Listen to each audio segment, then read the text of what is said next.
All right, there we are. We're live. What's up, my friends? Chrissy Crash here. If you are a skater who trains hard and shows up to practice, but you feel like your game day performance never quite matches what you know you're capable of, today's conversation is for you. If you are watching the replay, please drop recording in the comments so that I know that you've watched this. If you're listening to the podcast and you have an aha moment, please share it in the comments as well. Today, I'm talking with Sarah Sweeney, aka Little Evil, about mindset and confidence and what actually helps performance translate into practice and gameplay. I apologize that my dog has chosen now to be the time to bark at a jungle animal in the background, so hopefully you can't hear him. So Sarah, before we get into like tools and strategies, like can you share with us like what were you struggling with before we met? Like give us a little bit of like your derby background. Where were you getting stuck? So I've been skating since 2012, and most recently I've skated with a bunch of different leagues, but I took a little break in there, like 5 years because of life and job and everything else. So when I came back to Derby, I started skating with high altitude roller derby in Flagstaff, which has been awesome, and I've been with them for about 3 years. So but I was really struggling with mindset, right? Like the level of play that I was at before was, I think, a little lower, like not quite as high stakes, like just not as much investment in it. This is the team I've skated the longest with, so I was really getting choked up, like having success in practice, and then in gameplay would just like freak out, and was having a lot of trouble with managing that. And so that's where I was at. I'm really strong, I'm really fit, but I wasn't taking those pieces and translating them to success on the track. And that was really frustrating to me. Got it. I feel like a lot of skaters are probably nodding along right now. Like, yes, it feels so good at practice. And then it's like the game comes and it's not happening. What do you think that disconnect between why do you feel like that is so difficult? Like, why do you feel like that disconnect between practice and games is such a big deal? I think for me, at least, it was the fact that I wanted to crush it, right? I didn't want to be the one that was like the weak link. I didn't want to let my team down. I didn't want to be the one that lost the game or the tournament or whatever. And you'd see all these other people doing great, and I was feeling like I wasn't a part of that. And like the disconnect was just having that in my head that I didn't want to be the weak link. I didn't want to be the failure, right? Like whatever that even means. Like that's a whole nother conversation, but I didn't want to be that person. So for me, that's where it was coming from. And it was, I wasn't quite sure how to get around that. In practice, there's nothing at stake. You can do whatever you want, but you could try new things and you can fail and your team will laugh about it. But if you try something new in a game and it doesn't work, everyone's mad at you. Yep.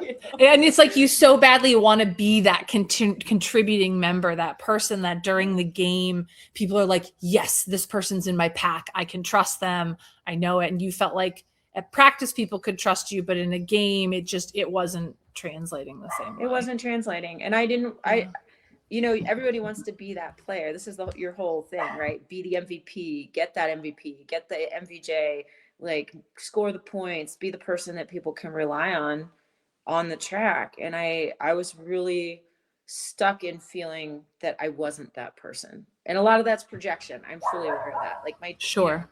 Nobody else is going to be your worst critic. Like you're going to be yours.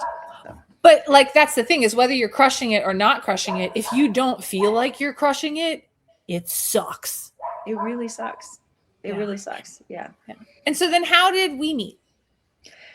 So I don't remember. It might've been Instagram. I think it was Instagram. Like, you popped up once and then you popped up again and you popped up again. And I'm looking at this and like, I have heard a lot of stuff about your program and a lot of the testimonies I was seeing were from newer skaters. So I was like, I don't know if this is for me. But I was struggling so much with that mindset piece that I needed some kind of guidance there. And I knew I did. I read a lot of books. That wasn't helping. I've talked to friends and that wasn't helping. I've talked to my sister, other derby people, none of that was helping. So I really needed some way to find tangible tools. And so I gave it a shot. Like, nice. What have I got to lose, right? So we all started working together. So what actually helped you start breaking through that? Like what were some of like the tools or the things that we started working on with you or that you learned through Crash Course that like started being those game changers? So it helped for me to have weekly accountability. I can't always make the calls. I can't always, I have my nutrition thing that I do, we've talked about that, but like I I really liked having somebody who is like, what are you up to this, what's happening this week for you? What are your goals? What are your intentions? And Sin's really, I mean, all the coaches are, but Sin has been really good about like, okay, buddy, where are you at? And I'll forget, now I have little notes in my calendar, like message Sin, because I really liked having that accountability.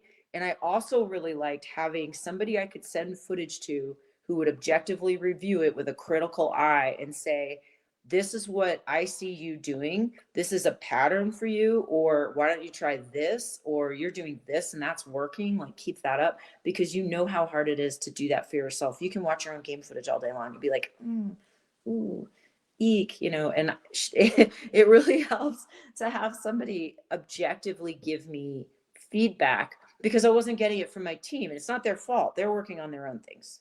They're working Yeah. on their own stuff, and we're self-coached. So Yeah. like, having that and the weekly accountability really helped me start piecing that together.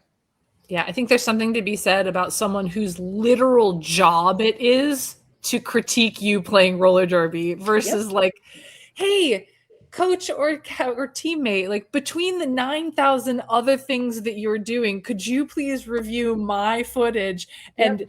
and give me write-ups of what I need to work on? Yep. 100%. And like, we've all got jobs. We're all doing our own thing. Like, they're all working on their own stuff. Like, hey, can you watch me in practice and see if I do this because I'm working on this? And they'll be like, oh, I forgot to watch. I'm sorry. So again, it's nobody's fault. It's just we're all working on our own stuff. So that Yeah. really helped. And on the program side of it, that's what really helped me. And I think that you had mentioned that, when you got into those spirals during gameplay, like that visualization started being something that came in for you. What was that like? Yeah, I mean, so for me, I can't, my work schedule's bananas, so I can't make practices regularly. So I started a practice of visualization. Not, it doesn't always happen, but I make the intention, right? It's on my list of things to do. So most days I will set aside 5 or 10 minutes to just like put in some music, breathe, relax, and just visualize. And that was a tool that I started using in gameplay, like just before big games. I would start doing that. Um, Again, it doesn't always happen, it doesn't always work, but I've noticed a difference in like when I'm keeping what I want front and center in my brain versus when I'm getting distracted. And then there's a whole nother, I can't remember if I mentioned this on my intake there on the questions, but I had a whole nother breakthrough recently that just like blew my mind wide open. And this was a big part of it. Yeah. Nice. Nice. And I know like reframing was a big thing for you too, right? Reframing was a huge thing. And like Sid and I had a lot of conversations about it. I think I sat in on a group call and we had a big conversation about it. I can't remember who the coach was, but it was, a teammate, it was conversations with teammates. I had a teammate who was like, I asked her, because I was having a low moment, like, do I suck? Like, I suck. And she's like, first of all, be good to yourself. Like, be a little nicer. Second of all, you're a good jammer. But if you got out of your head, you'd be a great jammer. And I was like, oh, okay. So I started thinking about that. And I talked about it with Sin. And I started um, thinking about that conversation about reframing the question, like flipping the script, but you can't flip the script until you know what the script is. And I realized what the script was. The script in my head, every time I got on the line, was, what if I don't do well? What if I'm not successful? What if I don't do the thing? What if I don't get lead? What if, and then you go and you either do well or you don't. And if you do, great. And if you don't, then you get in the spiral, right? Like, I'm not doing the thing. My teammates are going to be so disappointed in me. I'm going to fail. I'm not, oh my God, oh my God. You know? And then instead of that, the script now is, what are my tools? What can I use? Because I know those tools. I have them. I visualize them. I practice them. I work on them. I talk about them. So, and I've noticed a huge difference. And that's just in the last like month. That's been like a new, like, Yeah. yeah. So, Well, and this I think is so amazing because I think a lot of skaters just think, oh, I need to exercise more to be better at derby. But like for you, it wasn't necessarily just, oh, I need some derby specific workouts. And I think a lot of times people think, oh, Crash Course is like this personal training company. But it's like there's this whole other side of being a high performance athlete, and that performance coaching so much has to do with understanding your skills and strategy through things like footage reviews, but also like that 6 inches between your ears makes such a difference. yeah, it really does. And I think, like, I know we talk a little bit more about this, but like for people who are considering it, I know everyone's where they're at, right? Like everybody's at different levels. And I'm not saying I'm some physical phenom, but like I was already at a point where like I knew what I needed to do. I know what I need to do to work out. Like my workouts, I've already that's not what I needed. I needed something to help me here. And that was the biggest piece. Like even if it was just like a rational voice who could send you a message or an email or get on the phone or whatever and be like, yo bro, breathe. You're at a 10. I need you like a 2. Like just chill. It's all gonna be fine. And that's what I got. That's what I've gotten from Crash Course. Well, and so much of what you said about flipping that script, right? It's like we all have this narrative that's going, and sometimes it's hard for us to flip it ourselves without like kind of taking that step out with someone else to reflect it back at us, because otherwise we're just like a fish that doesn't know that they're wet, because we've been so steeped in that conversation that we're like, oh no, this voice is me. Like this is reality. And then when you have someone like start to question it and like look at it from a different angle, all of a sudden you get to go, oh, do I want to choose that? Do I want to choose questioning myself on the line?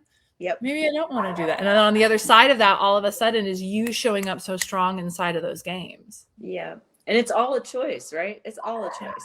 And like I can choose to get on the line and freak out, or I can choose to get on the line and use my tools. And understanding that within that toolbox, I'm better at some than others. Mm-hmm. Right. But they're all a work in progress. And yeah, in gameplay, you're probably going to use the ones you're better at. But then in practice, try the ones you're not so good at.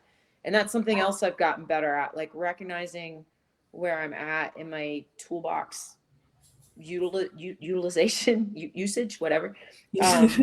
And recognize, because I'm seeing progress, right? Like I'm recognizing, oh, okay, like you weren't doing that consistently 6 months ago.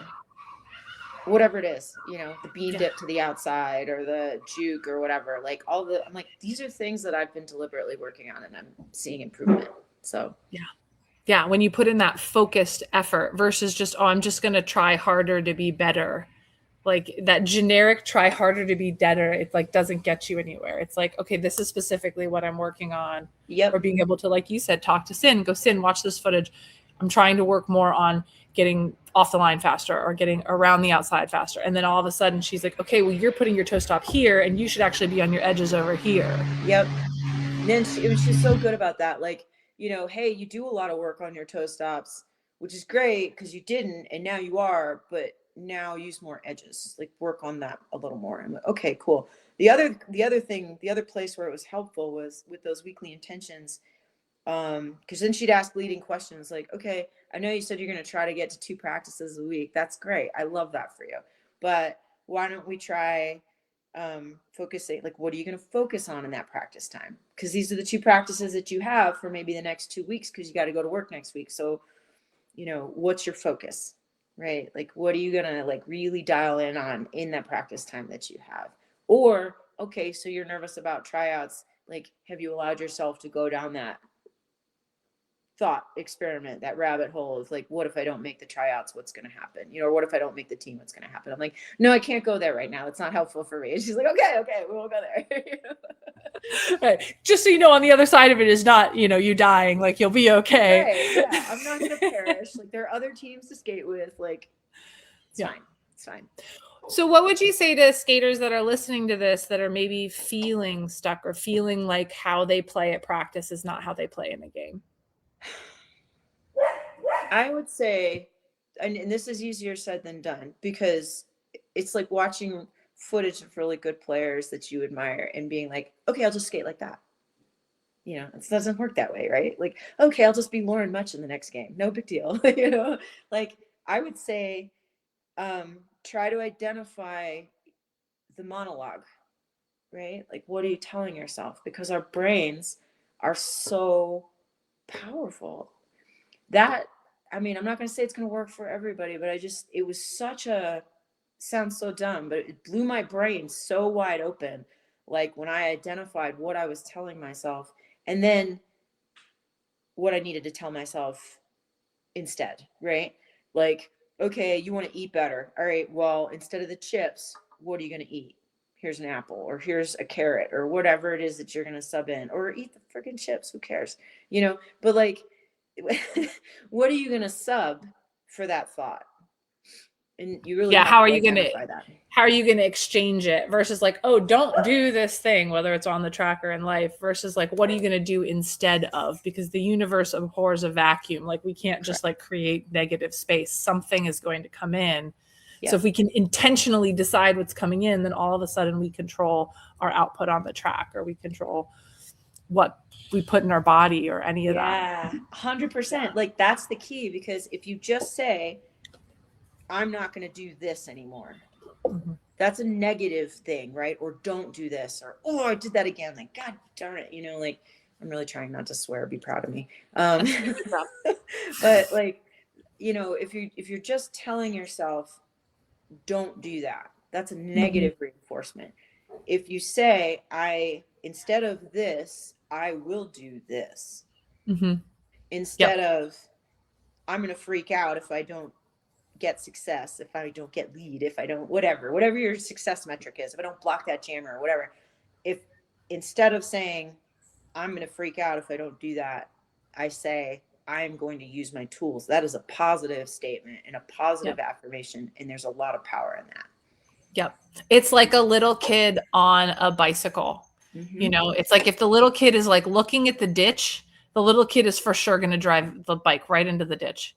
Or the big kid. Like or the big kid. I think about this during surfing. This is all I think about during surfing. If I catch a wave and I'm going down the line and I see some like newbie paddling out, I'm like, don't look at the newbie, just look up the line. Because the second you look at him, you're going that way. Totally. I know. Or skiing or snowboarding or any or other driving. You're like, don't go that way. Go that way. It's like if in roller derby, if you're just staring at that big blocker in front of you, man, you're going to go right there. You should be looking at that hole. Yep. Totally. You know?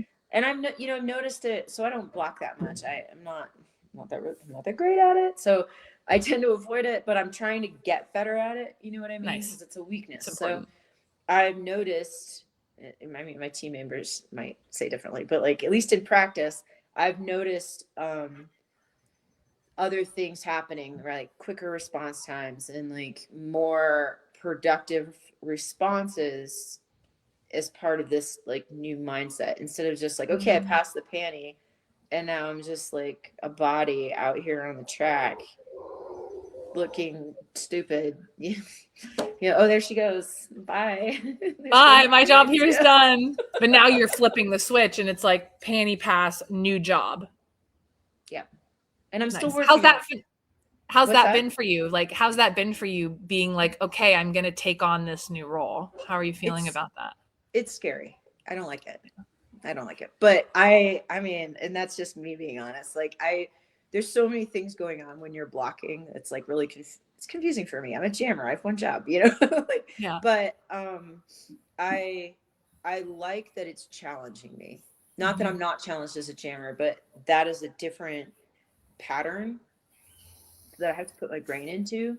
And it takes effort and it takes focus. And so I try to look at it for the opportunity that it is instead of, I look at blocking the way most people look at jamming. They're like, That's fair. no. But then you do it because you know it's going to make you better. Right. Amazing. Oh, well, Sarah, we're so freaking proud of you. It's been so fun watching you go down this journey. If you were, let's say, if someone's listening to this and they're kind of like on the fence about like, oh, like, I don't know, should I do this crash course thing? Like, what would you recommend to them? Or what would you say to someone who's kind of like been listening to these podcasts and is kind of like, okay, I really want to get better? I would say do it. I mean, I think some people, I think taking the leap is sometimes a lot, right? But like crash course, the initial phase of crash course is pretty doable, you know, like what, 3 months, 4 months, 4 months. you know, Yeah. and what made me re-enroll in Thrive was that I really wanted that continued accountability. Yeah. Because I hadn't quite gotten where I wanted to be yet. So I would say do it. Like 4 months, go for it. What have you got to lose? I mean, get better.